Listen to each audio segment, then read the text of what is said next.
Армысыздар, құрметті оқырмандарым. Ісік бар екен. Фариза Төрәлі Түркияда онкология бойынша тексерістен өтіп жүр.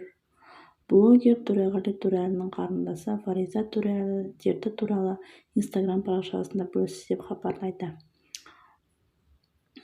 Блогер өзінің дертіне қатысты қазақстандық дәрігерлерден мардымды кеңес ала алмағанын айтты. Бұл жағдайды білген бойда блогердің күйеуі Дархан Нортаев оның денсаулығын тексеру үшін Түркияға алып келген.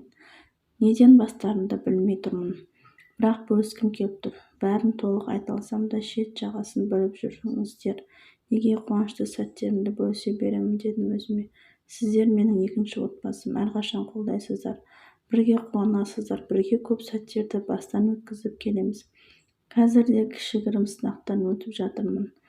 Алланың мейірімі одан сондай шексіз, не болса да қабылдаймын. Онкология бойынша диагностикаға келдім. Елде нақты ештеңе айта алмады, бірақ өзгерістер бар екен.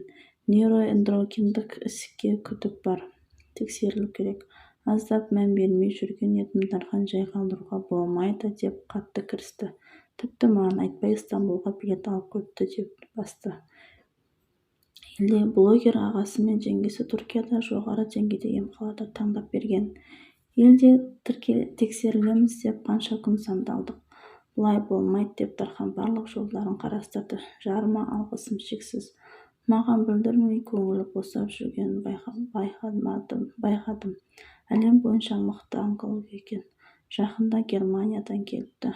Барлық анализдері тапсырдық. Қан мен биопсия анализдері салыстырады. Енді 3-4 күннен кейін нәтижелері белгілі болады. Шок болып жүрмін. Бұның барлығы менімен болып жатпаған секілді. Басында